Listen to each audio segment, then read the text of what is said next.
का जो full test है फर्स्ट में कल हम लोग 80 तक डिस्कस किए थे, आज 81 से डिस्कस करेंगे।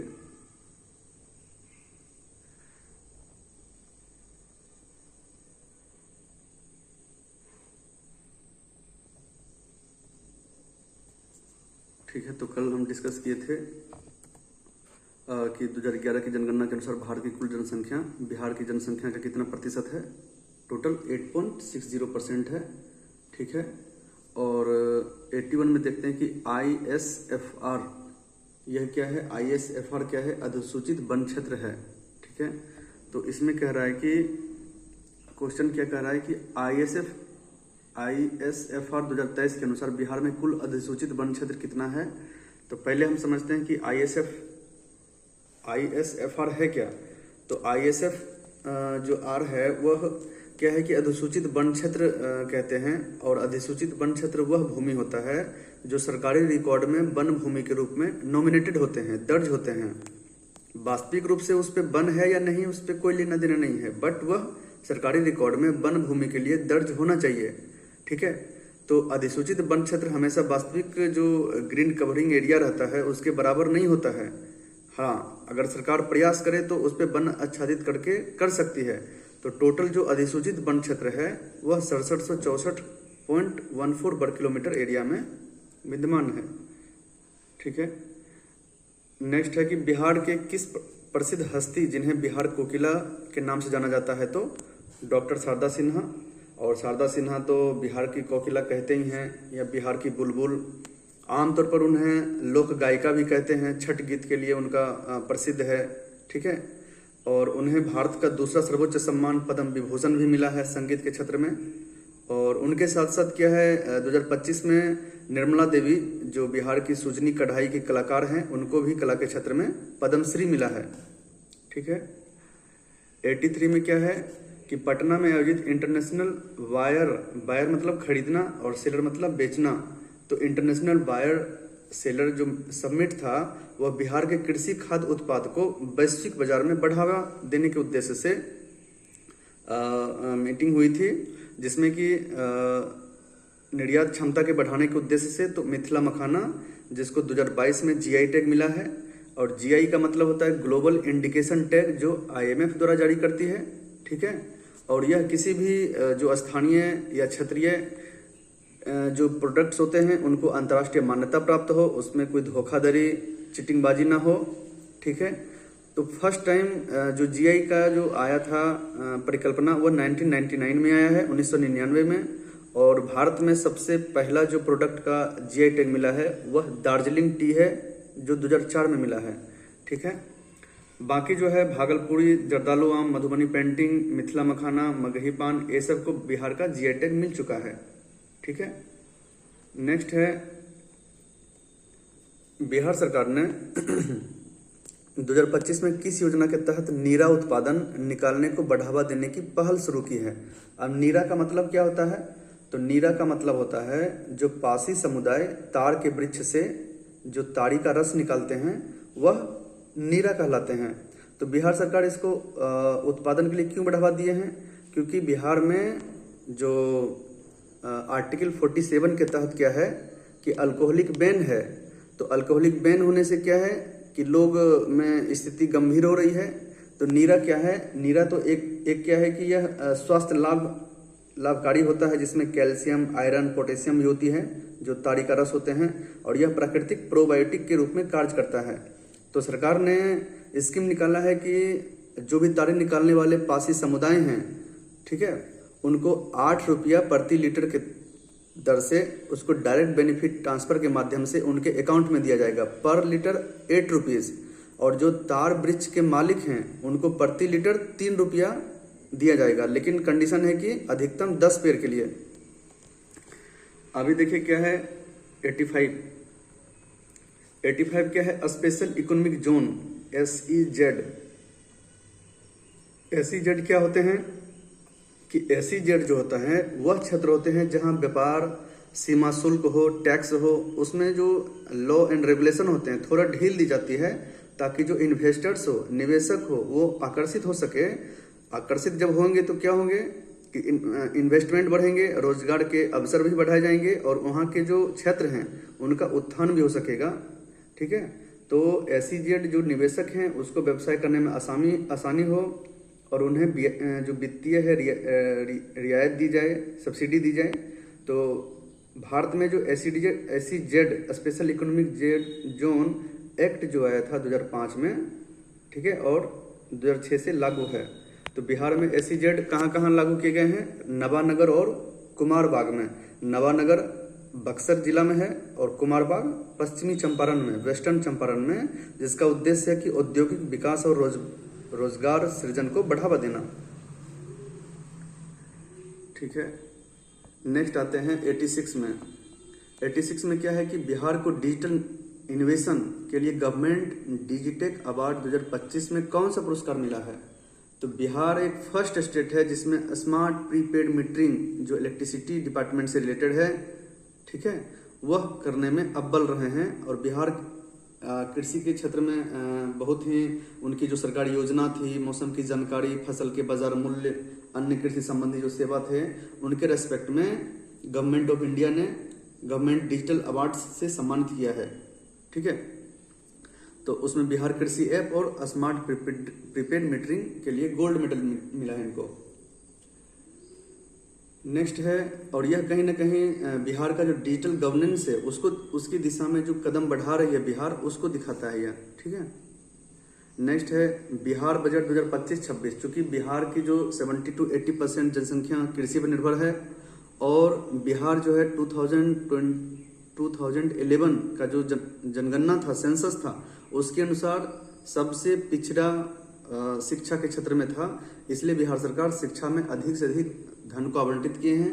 चूंकि बिहार का जो कुल बजट का जो प्रावधान है, बजट जो संग्रह किया गया है, उसमें 3.17 लाख करोड़ 2025-26 के लिए बजट आया है, जिसमें शिक्षा के लिए 60,964 करोड़ रुपए आवंटित किए गए हैं, जो पूरे बजट का 20% के बराबर है। और यह बिहार सरकार की जो मानसिकता है, बिहार सरकार की जो आगे बढ़ने का जो चाहत है, ताकि सस्टेनेबल डेवलपमेंट गोल 4 नंबर जो कहती है कि क्वालिटी एजुकेशन फॉर ऑल, उसकी दिशा में वर्ष 2030 तक बिहार 100% लिटरेट होने का संकल्पना किया है। तो यह कहीं ना कहीं जो ह्यूमन डेवलपमेंट है, मानव संसाधन विकास को सर्वोच्च प्राथमिकता दे रही है, जिसमें कि शिक्षा क्षेत्र में है कि छात्रवृत्तियां जो है दोगुनी कर दी है, SC/ST पिछड़ा वर्ग के लिए प्रोत्साहित कर रही है। जो स्कूल सुरक्षा कार्यक्रम हो, जो बेसिक इंफ्रास्ट्रक्चर हो, स्कूल हो, टीचर्स हो, उनकी आने जाने की जो फैसिलिटी हो, बुनियादी अवसंरचना हो, सड़क हो, रेलवेज हो, वह उन पे बहुत ध्यान दे रही है। ठीक है, नेक्स्ट है कि बिहार बजट 2025-26 के अनुसार ग्रीनफील्ड एयरपोर्ट किस स्थान पर विकसित की जाएंगे?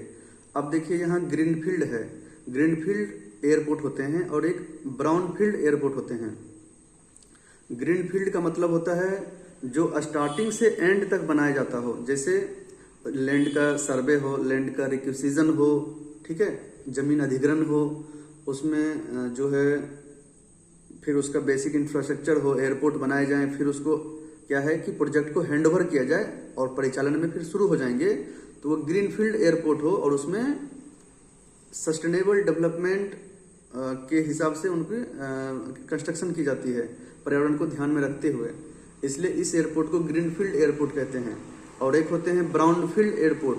ब्राउनफील्ड एयरपोर्ट उस एयरपोर्ट को कहते हैं जिसमें रेनोवेशन किया गया हो, मॉडर्नाइजेशन किया गया हो, उसमें जो कमी है, कुछ जो चाहिए कि उसको और क्षेत्र विस्तार किया जाए, यानी बना बनाया एयरपोर्ट में उसको मॉडर्नाइजेशन किया जाए, आधुनिकता दिया जाए, तो उसको ब्राउनफील्ड एयरपोर्ट कहते हैं, जिसमें बिहटा एयरपोर्ट का इस बार नॉमिनेशन आया है। तो ग्रीनफील्ड एयरपोर्ट कहाँ विकसित किए जाएंगे? सुल्तानगंज में, ठीक है, और जो कि भागलपुर में है, और रक्सौल कहाँ है? पूर्वी चंपारण में। तो सुल्तानगंज में क्योंकि कांवड़ यात्रा है और पूर्वी बिहार में जो हवाई संपर्क है उसको और बेहतर किया जा सके। रक्सौल में इसलिए कर रहा है क्योंकि रक्सौल क्या है कि ये पूर्वी चंपारण जो नेपाल से लगी सीमा है उस पर व्यापार और कनेक्टिविटी को बढ़ाया जा सके, इसलिए सुल्तानगंज और रक्सौल में ग्रीनफील्ड एयरपोर्ट बनाए जाएंगे। नेक्स्ट है 89।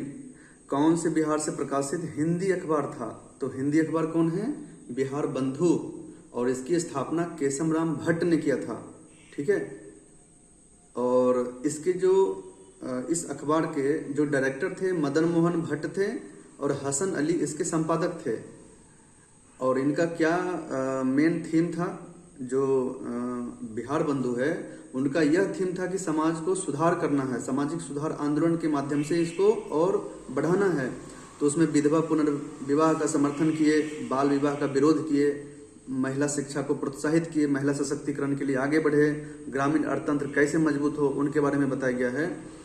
अब एक है कि यह हिंदी पत्रकारिता में हिंदी का पहला अखबार है बिहार बिंदु। लेकिन अगर पूछे कि हिंदी दैनिक समाचार हिंदी में, तब सर्व हितैषी होगा जो 1890 में पटना से शुरू हुआ था। ठीक है। अब यहाँ मिलान करना है। तो कोसी को तो बिहार का शोक कहते हैं, इस कोसी को सप्तकोशी भी कहते हैं, और बिहार में हर एक साल बाढ़ लाती है, इसलिए 1 का 2 होगा। गंडक जो है बिहार और नेपाल की सीमा बनाती है।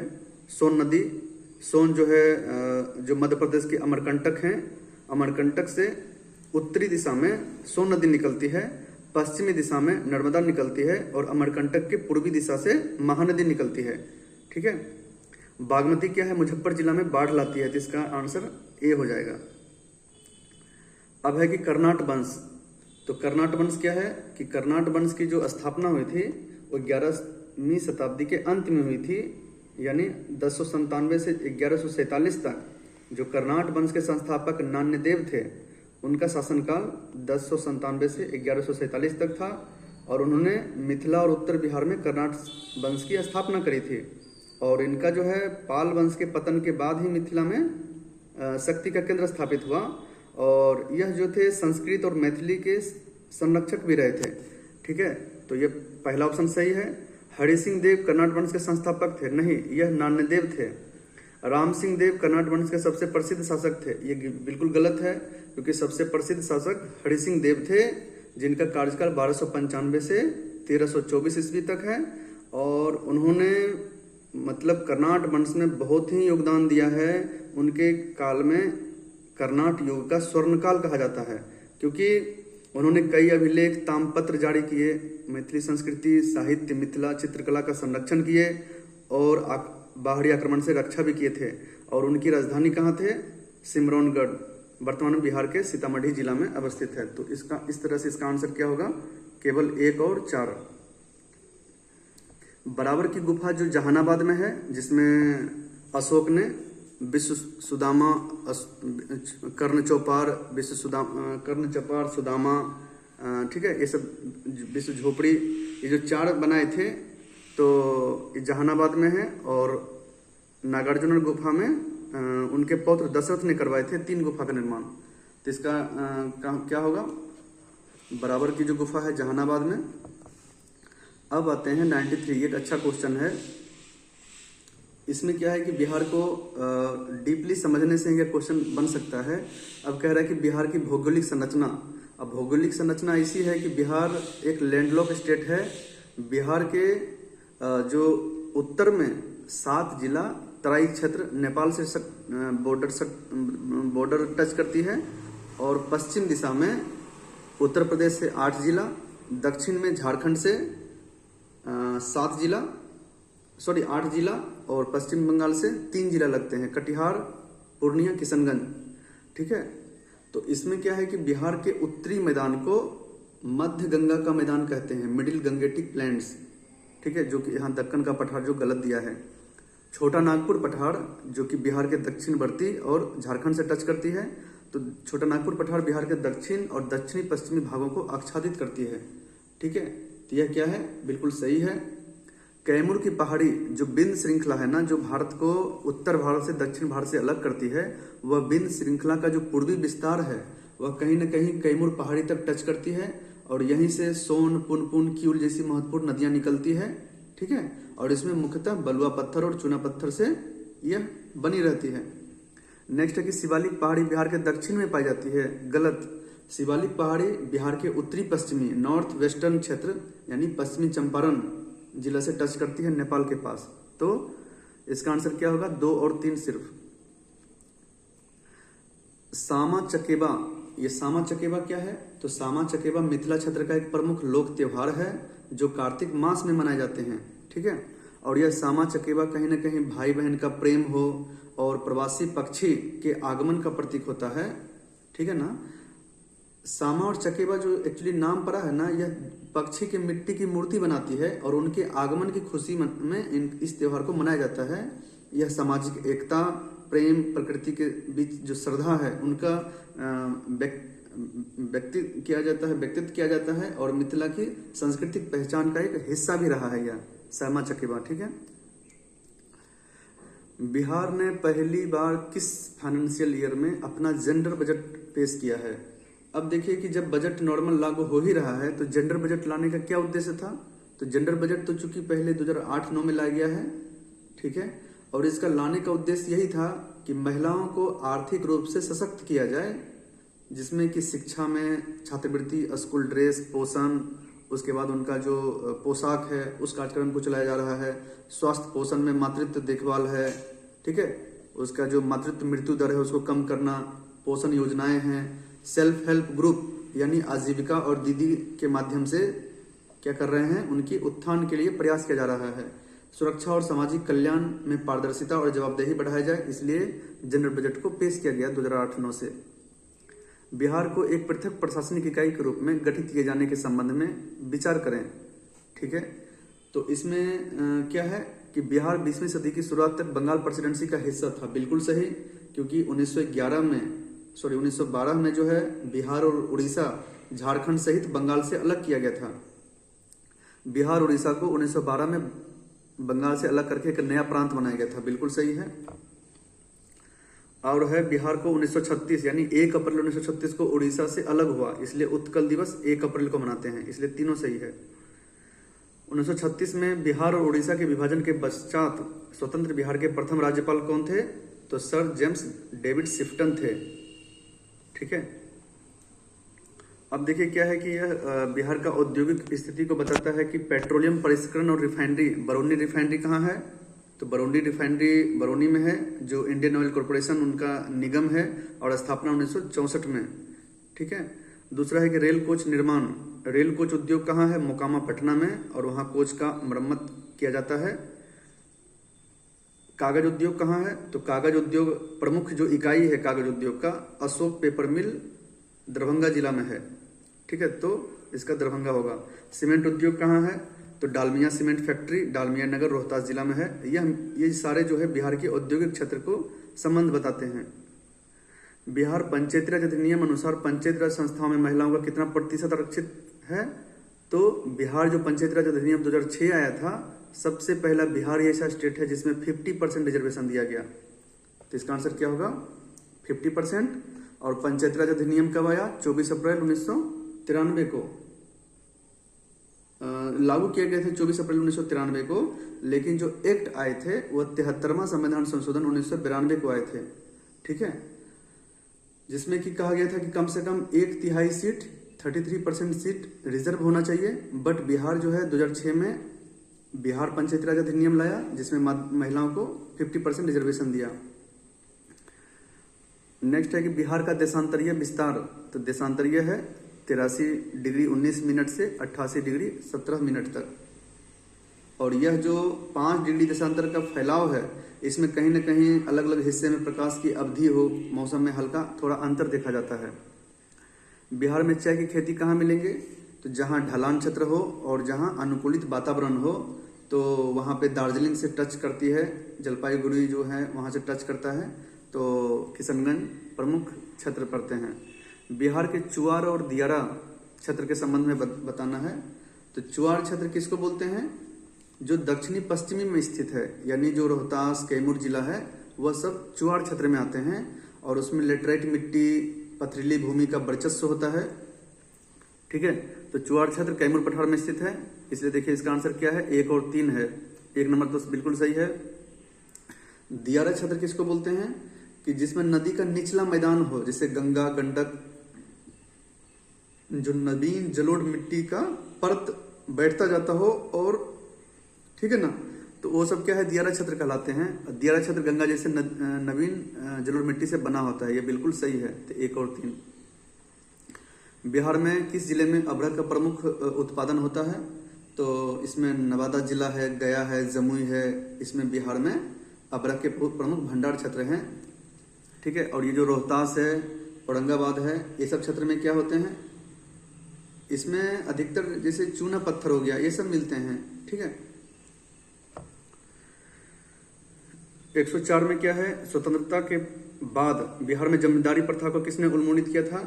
तो बिहार के जो पहले मुख्यमंत्री थे, उन्होंने बिहार भूमि सुधार अधिनियम 1950 को लागू किए और जो जमींदारी प्रथा था उसको खत्म किए।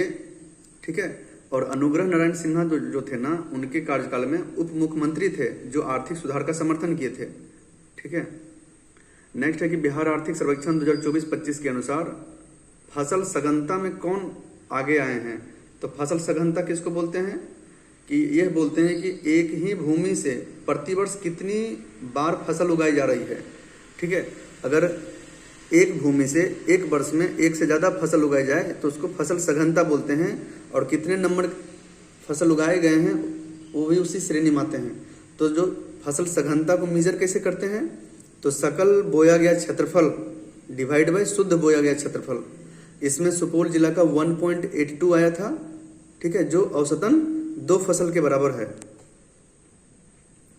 अब पढ़ते हैं 106 नंबर कि बिहार के टाइगर रिजर्व्स को कौन कंट्रोल करते हैं? NTCA, national tiger conservation authority 2005 act से। तो इसमें वाल्मीकि टाइगर रिजर्व बिहार का एकमात्र अधिसूचित टाइगर रिजर्व से, बिल्कुल सही। वाल्मीकि टाइगर रिजर्व अपनी उत्तरी सीमा नेपाल में जो चितवन नेशनल पार्क है उससे टच करता है, बिल्कुल सही। और वाल्मीकि टाइगर रिजर्व तराई क्षेत्र का हिस्सा है, जो इसमें तीनों सही होगा। ठीक है। कौन सी चट्टानें मैग्मा और लावा के ठंडा होने से बनती है? तो यह आग्नेय चट्टान है। और यही आग्नेय चट्टान का जब क्या है कि कुछ जैविक कणों का संचयन हो, संघनन हो, ठीक है, सेडिमेंटेशन हो, तो इसके पश्चात क्या है, वह परत बाय परत बैठते हैं। तो जो जिसमें परतवादी चट्टान कहते हैं या अवसादी चट्टान। ठीक है। और रूपांतरित क्या होता है कि आग्नेय और अवसादी के तापमान और दबाव के पश्चात जो बनता हो तो उसे रूपांतरित कहते हैं। ठीक है। 108 में क्या है कि वह प्रक्रिया जिसके द्वारा वायुमंडल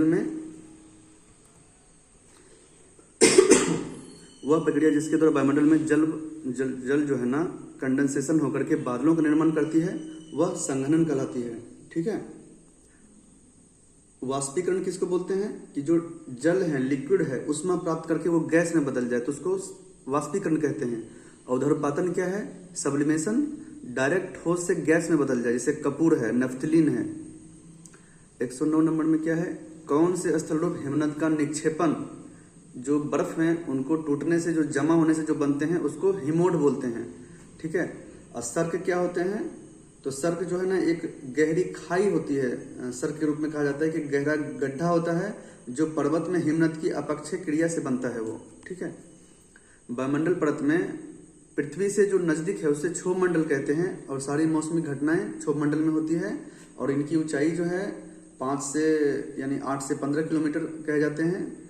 समताप मंडल का 15 से 50, फिर मध्य मंडल मेसोस्फीयर का 50 से 85, और ताप मंडल जिसको थर्मोस्फीयर कहते हैं 85 से 600 किलोमीटर तक फैली होती है। और इसी में ओरियो बोरियालिस और ओरियो ऑस्ट्रेलिस घटनाएं होती है। तो प्लेन जो है उड़ते हैं समताप मंडल में। तो क्षोभ मंडल के बाद समताप मंडल, उसके बाद मध्य मंडल, उसके बाद ताप मंडल। आइसोबार का मतलब क्या होता है? जहां पे सेम प्रेशर हो। ठीक है। आइसोबार मतलब सेम प्रेशर। और अगर होता है कि आइसोहाइट किसको बोलते हैं कि समान वर्षा वाला क्षेत्र को आइसोहाइट बोलते हैं। आइसोड्रोथर्मल किसको बोलते हैं? आइसोड्रोथर्मल किसको बोलते हैं? जहां औशांक हो, जहां की अपेक्षिक आर्द्रता के लिए। ठीक है।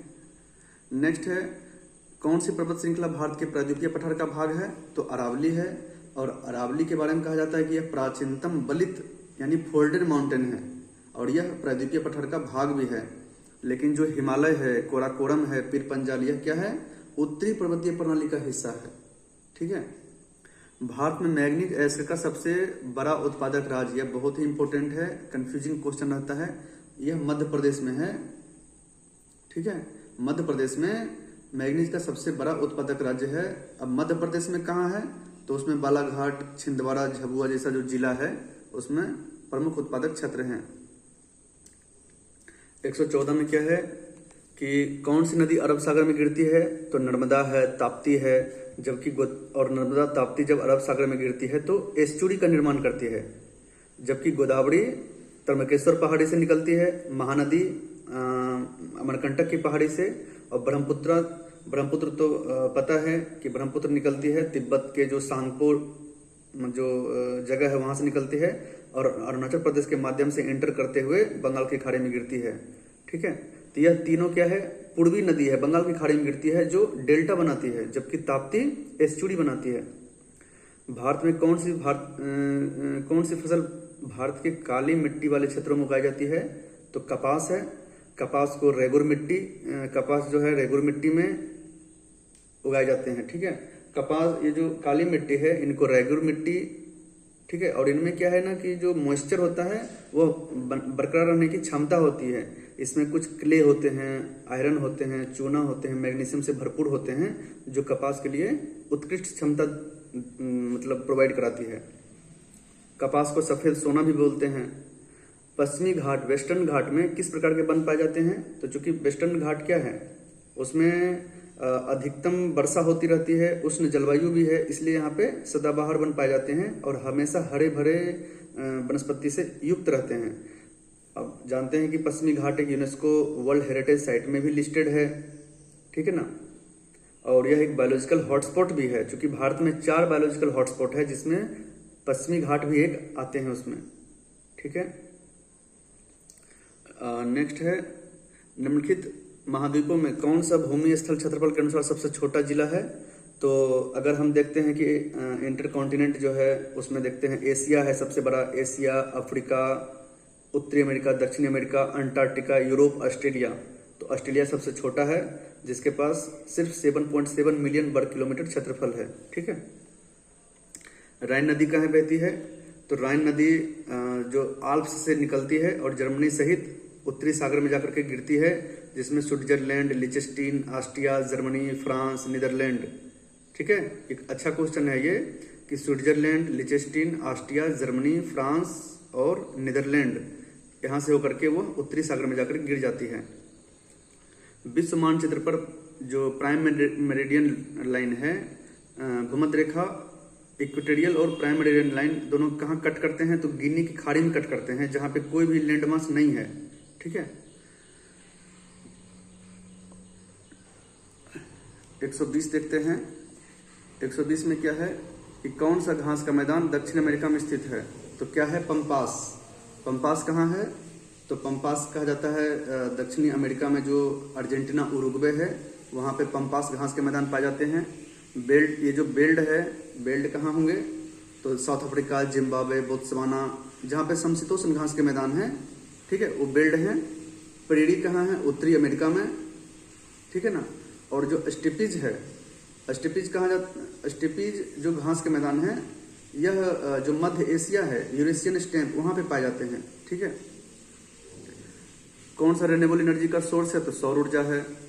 नवीकरणीय ऊर्जा उस ऊर्जा को कहते हैं जिसे हम बार बार उपयोग कर सकते हैं और उसे खत्म होने की संभावना बहुत कम हो। अभी देखिए 122 नंबर अच्छा क्वेश्चन है, इसे हम थोड़ा डीप से डिस्कस करते हैं। 122 में है कि एक टर्मिनोलॉजी IMPS है। तो IMPS, NEFT, RTGS, यह तीनों के बारे में समझते हैं। तो IMPS का शाब्दिक अर्थ होता है इमीडिएट पेमेंट सर्विस, मतलब तुरंत, तत्काल रूप से यह प्रभावी हो जाता है, और इसकी जो अधिकतम सीमा RBI ने रखी है 5 लाख रुपए तक।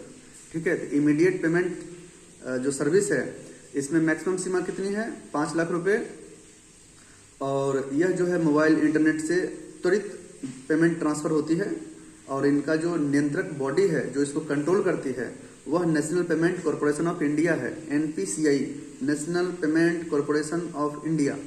ठीक है, तो यह क्या है, त्वरित लेन देन के लिए सबसे अच्छा है, बिल्कुल सही है। एनईएफटी के बारे में समझते हैं कि एनईएफटी क्या है, नेशनल इलेक्ट्रॉनिक फंड ट्रांसफर। ठीक है, यह क्या है, 30 मिनट के अंदर इसका निपटान होता है और इसे कंट्रोल आरबीआई करती है। जो एनईएफटी है और आरटीजीएस है, इस दोनों को कंट्रोल आरबीआई करती है, रिजर्व बैंक ऑफ इंडिया, जबकि आईएमपीएस को कंट्रोल कौन करती है, NPCI, national payment corporation of India. ठीक है, तो एनईएफटी क्या है, एनईएफटी जो होते हैं ना वो छोटे अमाउंट के लिए होते हैं, जबकि आरटीजीएस क्या है, बड़े अमाउंट के लिए, real time gross settlement.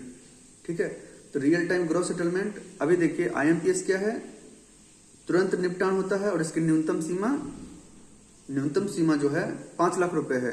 NEFT का न्यूनतम सीमा कितना है, इसमें कुछ भी नहीं दिया गया है। आरटीजीएस का 2 लाख रुपए न्यूनतम सीमा है। ठीक है, तो आरटीजीएस जो है ना, इसका उपयोग होता है एक बहुत बड़े अमाउंट को भेजने में, तत्कालिक बिजनेस लेन देन में आरटीजीएस यूज करते हैं। तो यहाँ पे क्वेश्चन है कि आईएमपीएस त्वरित लेन देन में उपयोग होता है, बिल्कुल सही। NEFT national electronic fund transfer.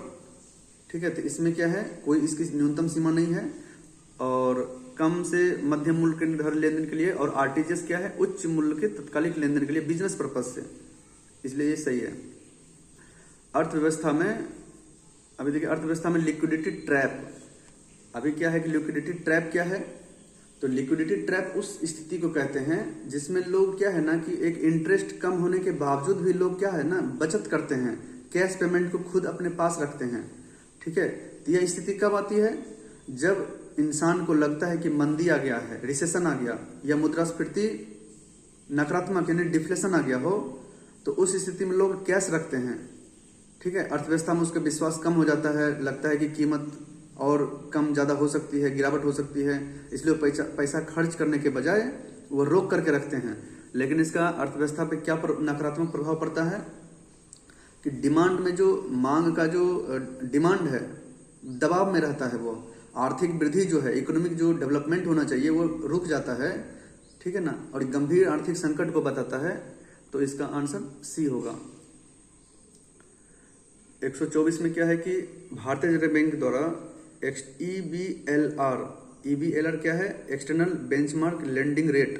यह क्या होते हैं कि एक्सटर्नल बेंचमार्क लेंडिंग रेट जो है, ठीक है, यह क्या करते हैं कि बैंक अपने ऋण जो ब्याज है दरों को किसी बाहरी बेंचमार्क से जोड़ते हैं, जबकि उसे आंतरिक लागत आधारित जो बेंचमार्क है, एमसीएलआर है, बेस रेट है, उसे जोड़ना चाहिए।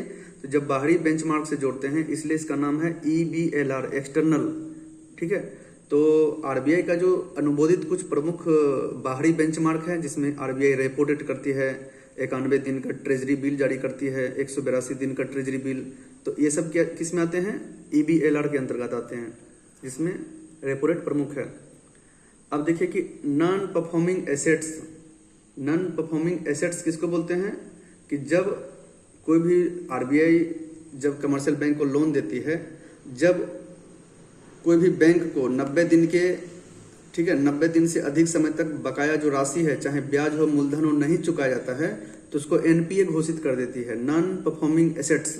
नॉन मतलब अब वो प्रॉफिटेबल नहीं है, वो चला गया, वो डूबने की आशंका है, तो नॉन परफॉर्मिंग एसेट्स या गैर निष्पादित परिसंपत्ति में घोषित कर दी जाती है।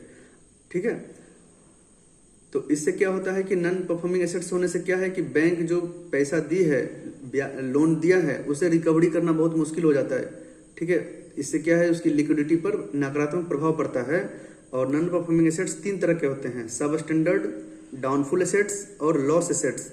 सब स्टैंडर्ड जो एसेट्स होते हैं वह 12 महीना उससे कम अवधि तक एनपीए रहता हो। ठीक है, अगर 12 महीना या उससे कम अवधि तक नॉन परफॉर्मिंग एसेट्स में रहता हो तो वह सब स्टैंडर्ड एसेट्स कहलाते हैं। ठीक है, और इसका बकाया राशि की वसूली जोखिमपूर्ण होती है। दूसरा है डाउनफुल एसेट्स, वह 12 महीना से अधिक समय तक अगर एनपीए रहे तो सब स्टैंडर्ड एसेट्स होते हैं और इसमें वसूली बहुत ही संदिग्ध हो जाता है। लॉस एसेट्स किसको बोलते हैं, कि जब वसूली ना हो सकने वाली जो परिसंपत्ति है उसको लॉस एसेट्स कहते हैं। इस प्रकार से एनपीए 90 दिनों से अधिक समय तक बकाया रही हो उसको एनपीए घोषित कर दी जाती है। निम्नलिखित में से कौन सा गुडविल का सर्वोत्तम प्रतिनिधित्व करता है। ठीक है, तो गुडविल एक्चुअली है होता क्या है? तो देखिए एसेट्स दो तरह के होते हैं, एक टेंजिबल एसेट्स, एक इनटेंजिबल। अब टेंजिबल मतलब मूर्त और इनटेंजिबल मतलब अमूर्त। अब मूर्त क्या है? मूर्त मतलब मूर्ति, यानी जिसे हम देख सकते हैं, छू सकते हैं, ठीक है, उसे मूर्त यानी टेंजिबल एसेट्स बोलते हैं। जैसे कि हमारा लैपटॉप है, कंप्यूटर है, माउस है, टच कर सकते हैं, कार है, साइकिल है, जो भी है जिसको हम देख सकते हैं, टच कर सकते हैं, वह मूर्त यानी टेंजिबल एसेट्स में आते हैं। और अमूर्त संपत्ति इंटेंजिबल एसेट्स किसे बोलते हैं? जिसे हम फील करते हैं। हमारी जो सभ्यता संस्कृति है, ये सब इंटेंजिबल एसेट्स हैं, ठीक है। और कंपनी के रिस्पेक्ट में अगर देखें तो कंपनी का जो ब्रांड है, जैसे टाटा कंपनी का क्या है? टाटा एक ब्रांड है, ठीक है। और यह क्या है? क्वालिटी के साथ खिलवाड़ कभी नहीं करती है, गुणवत्ता में हमेशा इम्प्रूवमेंट के लिए आगे आती है। इसलिए टाटा कंपनी आईएमएस को बहुत रेगुलरली फॉलो करती है। आईएमएस का मतलब इंटीग्रेटेड मैनेजमेंट सिस्टम। इसके तहत ईएमएस आते हैं, environment management system, QMS quality management system, और OHSAS occupational health and safety management, जो आईएसओ स्टैंडर्ड 45001 को मतलब उनको फॉलो करती है। तो ब्रांड प्रतिष्ठा हो गया, ग्राहकों की निष्ठा है, ग्राहक को कैसे मतलब उनका विश्वास जीता जाए, उनके लिए अच्छा से अच्छा प्रोडक्ट, अच्छा से अच्छा क्वालिटी देने की कोशिश किया जाता है। जो भी इंटरनेशनल कंपनी हो, एमएनसी कंपनी हो, तो ब्रांड की प्रतिष्ठा हो, ग्राहकों की निष्ठा हो, कुशल कार्यबल हो, और 1970 एक्ट के तहत वह पेटेंट भी कराया गया हो, चाहे कोई कॉपीराइट ना करे। व्यावसायिक जो भी दृष्टि से जो भी होते हैं उसे गुडविल के अंतर्गत होते हैं, वो सर्वोत्तम प्रतिनिधित्व करते हैं। इससे जो ग्राहक है उनका बाजार, उनका तो जो विश्वास बढ़ता ही है, प्लस अगर गुडविल में आते हैं तो उनका मार्केट फेयर वैल्यू भी बढ़ता है, ठीक है। जीएसटी क्या है? जीएसटी जो है वह क्या है? Goods and service tax. तो जीएसटी क्या है ना, एक अप्रत्यक्ष कर लगाए जाते हैं। और इसके बारे में बताता हूं कि जीएसटी 101 संविधान संशोधन 2016 के माध्यम से लागू किया, और इसमें दो आर्टिकल है, एक 246A और एक 279A। 246A में जीएसटी पर कानून बनाने की शक्ति प्रदान करता है, और 279A जीएसटी काउंसिल की व्यवस्था किया गया है। जीएसटी काउंसिल में एक कॉन्स्टिट्यूशनल बॉडी है, क्योंकि आर्टिकल है ये, और इसमें केंद्रीय वित्त मंत्री निर्मला सीतारमण अध्यक्षता करती है, और सभी राज्यों के वित्त और कर मंत्री इसमें रहते हैं, ठीक है। तो इसमें कहता है कि गंतव्य आधारित है कि उत्पत्ति आधारित है। तो जीएसटी जो है ना, अंतिम जो वस्तु और सेवा का उपभोग है उस पर जीएसटी लगाया जाता है, ना कि प्रोडक्शन टाइम में, ठीक है। जो भी गुड्स एंड सर्विस है उसका उपभोग जो अंतिम रूप से होता है ना, उस पे जीएसटी मारा जाता है, ठीक है। तो यह इसलिए इसको गंतव्य आधारित कराधान कहते हैं। जीएसटी जो है 3 प्रकार के हैं, सीजीएसटी सेंट्रल जीएसटी, एसजीएसटी मतलब स्टेट जीएसटी, और यूटी जीएसटी मतलब केंद्र शासित प्रदेश का जीएसटी। तो जैसा कि बताए हम कि सीजीएसटी मतलब केंद्र सरकार लागू करती है, एसजीएसटी मतलब राज्य सरकार, और यूटी जीएसटी मतलब केंद्र शासित प्रदेश। एक आईजीएसटी भी होते हैं, इंटीग्रेटेड जीएसटी, जो राज्यों के बीच में जो इंटर स्टेट आयात निर्यात होते हैं ना, उस पर मारा जाता है वो, ठीक है। लेकिन जीएसटी के अभी कुछ उत्पाद हैं जो बाहर रखा गया है, जैसे कि अल्कोहलिक है, पेट्रोल, डीजल, कच्चा तेल, प्राकृतिक गैस, ठीक है। राज्य सरकार जो स्टाम्प मारते हैं, ये सब जीएसटी के बाहर रखे गए हैं, ठीक है। नेक्स्ट है 128। डब्ल्यूटीओ क्या है? वर्ल्ड ट्रेड ऑर्गेनाइजेशन, ठीक है। वर्ल्ड ट्रेड ऑर्गेनाइजेशन में 164 देश है, और इसमें अंतिम देश अफगानिस्तान, ठीक है। इसमें जो निर्णय लेने की संस्था होती है ना, वह मंत्री स्तरीय सम्मेलन होते हैं, जिसको एमसी बोलते हैं, ठीक है। और पहला जो मंत्री स्तरीय सम्मेलन हुआ था सिंगापुर में 1996 में, जब डब्ल्यूटीओ की स्थापना 1995 में हुआ था। उसके बाद सिंगापुर में 1996 में पहला मंत्री स्तरीय की स्थापना हुई थी, MC1। और अभी हाल फिलहाल में MC13 यानी 13वीं मंत्री स्तरीय सम्मेलन अबू धाबी संयुक्त अरब एमिरेट यानी यूनाइटेड अरब एमिरेट्स में हुआ था। और उसमें जो डब्ल्यूटीओ का सुधार हो, ई कॉमर्स का स्थगन हो, विवाद निवारण तंत्र, कृषि मत्स्य सब्सिडी, ये सब पे जोर दिया गया था। लेकिन भारत उसमें क्या मुद्दा उठाया कि खाद्य सुरक्षा के लिए सार्वजनिक भंडारण का अस्थायी समाधान हो। ई कॉमर्स स्थगन के विस्तार का विरोध किया, क्योंकि इसमें जो सीमा शुल्क है, राजस्व की हानि होती थी। नेक्स्ट है 129। इसमें है कि भारत सरकार 2024-25 के आंकड़ों के अनुसार एमएसपी मिनिमम सपोर्ट प्राइस, तो एमएसपी जो है अभी 22 वस्तु पे लगते हैं, 22 फसल पे, और एक फसल जो है ना उस पे एफआरपी लगते हैं, फेयर एंड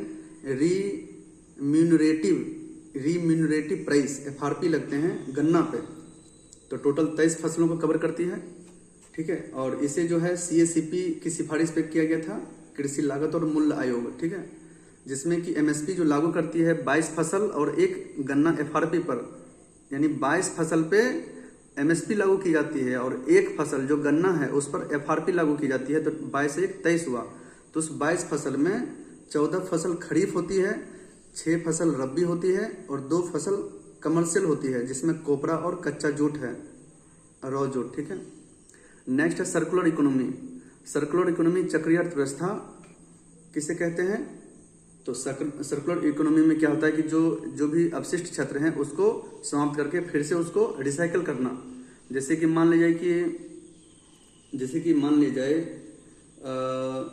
जो एनटीपीसी में होते हैं, कोल का दहन होता है, उसके बाद जो एश आते हैं उसको फिर से ईंट बनाए जाते हैं, ब्रिक बनाए जाते हैं, और उसके पश्चात भी जो कुछ अवशेष बचते हैं उसे रोड में इस्तेमाल किया जाता है। तो क्या हुआ कि पूर्ण रूप से उसका यूज हुआ। तो सर्कुलर इकोनॉमी चक्रीय व्यवस्था उसी को कहते हैं जिसमें गार्बेज वेस्टेज कम से कम हो, तो अपशिष्ट को समाप्त करना और संसाधन का अधिकतम उपयोग करना। अभी देखिए फिलिप्स कर्व, ये अच्छा क्वेश्चन है। फिलिप्स कर्व क्या होते हैं? मुद्रास्फीति वर्सेस बेरोजगारी का एक ग्राफ है। तो मुद्रास्फीति मतलब महंगाई, बेरोजगारी तो समझते ही हैं। तो यानी बेरोजगार जो दोनों में क्या है ना, इन्वर्सली प्रोपोर्शनल होता है। यानी मुद्रास्फीति महंगाई ज्यादा होगी तो बेरोजगारी कम होगी। अभी देखिए कि बेरोजगारी जैसे कि ज्यादा है तो महंगाई उस समय कम रहेगी। कैसे? जो आदमी बेरोजगार रहेंगे वह क्या है, पैसा की जो खपत है वह कम से कम करेंगे, पैसा का मूल्य वो समझेंगे, इसलिए वो कम से कम खपत करेंगे। तो क्या होगा कि महंगाई जो रेट है ना, मार्केट में जो वैल्यू है ना किसी भी प्रोडक्ट का, वह कम से कम करके खरीदने की कोशिश करेंगे, तो महंगाई नहीं बढ़ेगी। महंगाई कौन बढ़ाते हैं? जिनके पास अमाउंट सफिशियंट हो, पैसे वाले लोग महंगाई बढ़ाते हैं। कैसे? मान लिया जाए कि 100 रुपीज केजी चीनी है, 95 रुपीज केजी चीनी है, और उसके पास 10-20 हजार रुपये लेके मार्केट गया सामान खरीदने, तो 95 रुपये केजी अगर चीनी है तो उसने क्या करेगा कि दुकानदार को 100 रुपये दे करके चीनी लेके आ जाएंगे। तो 5 रुपये कहीं ना कहीं वो मूल्य वर्धन का काम किया है। वह ग्राहक, वह जो दुकानदार है, किसी दूसरे से कहीं ना कहीं 100 रुपीज वसूलेगा। तो यह 5 रुपये बढ़ाने का कौन काम किया है? यह जो ज्यादा पैसा जिनके पास है। इसलिए जो बेरोजगारी है, यानी बेरोजगारी जितना कम रहेगा, ठीक है, बेरोजगार कम रहेंगे तो महंगाई बढ़ेगी, ठीक है, यह फिलिप्स कर्व बताता है। नेक्स्ट है कि GEM, government e market place. पहले क्या है, टेंडरिंग माध्यम से कोई भी प्रोडक्ट फसल को खरीदा जाता था, लेकिन अब है कि GEM के माध्यम से सरकारी जो ई मार्केट प्लेस है उस पर सार्वजनिक खरीद की प्रक्रिया कर दी गई है। जिससे क्या है कि जो बिचौलिए हैं वो पैसा खत्म हो गया उनका, बीच में जो टैक्स लेते थे, कुछ एक्स्ट्रा मनी मांगते थे। तो उसमें उत्तर प्रदेश पहला राज्य बना है जिसने अपनी सार्वजनिक खरीद प्रक्रिया को पूरी तरह से GEM प्लेटफॉर्म के माध्यम से की है। हाल में ही विपक्ष ने राज्यसभा के सभापति जगदीप धनखड़ के खिलाफ आर्टिकल 60B के तहत संवैधानिक प्रावधान है जिसके खिलाफ अविश्वास प्रस्ताव पारित करने की पेश किया था। ये क्वेश्चन अच्छा है, ठीक है। नेक्स्ट है 134, कौन सा शहर भारत का पहला इंटीग्रेटेड जो वेस्ट मैनेजमेंट है? तो गोरखपुर वर्ष 2025 तक, यह बिल्कुल सही है। अन्न चक्र उपकरण जो भारत भर में खाद्यान्न के परिवहन को अनुकूलित करने के लिए डिजाइन किया गया है, किन संगठन द्वारा संयुक्त रूप से विकसित किया गया है? तो IT दिल्ली और वर्ल्ड फूड प्रोग्राम। कैली फंड किसके लिए स्थापना किया गया है? तो CBD के लिए, कंजर्वेशन ऑफ बायोलॉजिकल डाइवर्सिटी। और यह जो मैनेजमेंट करती है UNDP, United Nation Development Programme, संयुक्त राष्ट्र विकास कार्यक्रम, और UNEP, United Nation Environment Programme, इस दोनों के माध्यम से कैली फंड की स्थापना की गई है। उसके बाद है कि 8वां हिंद महासागर शिखर सम्मेलन का थीम क्या था? तो 8वां हिंद महासागर जो शिखर सम्मेलन हुआ है वह ओमान के मस्कट में हुआ है, और इसका थीम था समुद्री साझेदारी के लिए नई क्षितिज की यात्राएं, ठीक है। दिनेश खारा समिति, दिनेश खारा समिति किससे संबंधित है? तो बैंकिंग से है। और यह जो है बीमा अधिनियम 1938 की समीक्षा और संशोधन करने की प्रस्तावित करता है। बिल्कुल सही है। जेनेटिक रिसर्च के लिए जो एनवीडिया है, अभी जो आर्टिफिशियल इंटेलिजेंस का जमाना आया है, एनवीडिया का कहा जाता है कि 4-5 साल पहले 60 अरब डॉलर के करीब था और अभी 400 अरब डॉलर के पार कर गई है, जो दुनिया में सबसे ज्यादा ग्रोथ हुआ है। तो एनवीडिया क्या करती है? चिप बनाती है जो आर्टिफिशियल इंटेलिजेंस में यूज होते हैं। और एनवीडिया अभी ईवो टू एक अपनी एक आर्टिफिशियल इंटेलिजेंस प्रणाली लाया है। और यह क्या है कि मनुष्य है, पौधा है, बैक्टीरिया है, उनके आनुवांशिक कोड को यह पढ़ सकता है, डिजाइन कर सकता है। इसमें लगभग 1,28,000 से भी अधिक जीव का जेनेटिक अनुक्रम यानी आनुवांशिक अनुक्रम के लिए विशाल डेटा सेट से इसको प्रशिक्षण किया गया है, इसलिए बहुत ही एडवांस है। एनवीडिया की एआई का नाम क्या है? ईवो 2। और लास्ट क्वेश्चन है चागोस द्वीप समूह। चागोस द्वीप समूह को लेकर के ब्रिटेन और मॉरिशस के बीच में बहुत लंबे समय से विवाद चल रहा था। जब मॉरिशस 1968 में स्वतंत्रता मिली, तब से यूके ने इस द्वीप समूह पर कब्जा कर रखा था, ठीक है, जिसमें सामरिक दृष्टि से डियागो गार्सिया शामिल है। एक डियागो गार्सिया आइलैंड है जिसमें ब्रिटेन हो चाहे अमेरिका हो अपना एक संयुक्त सैन्य अड्डा बना रखा है। और इससे मॉरिशस बोल रहे हैं कि हमारी संप्रभुता जो है, हमारा जो सॉवरेनिटी है, इससे खतरा में आ रही है। तो अभी मई 2025 में यूनाइटेड किंगडम और मॉरिशस दोनों के बीच में एक संधि हुई, जिसमें चागोस द्वीप समूह की जो सॉवरेनिटी थी वो मॉरिशस को दे दिया, लेकिन डियागो गार्सिया को 99 वर्ष की लीज पर, मतलब 99 वर्ष के पट्टे पर दोनों के बीच में एग्रीमेंट हुआ है। धन्यवाद।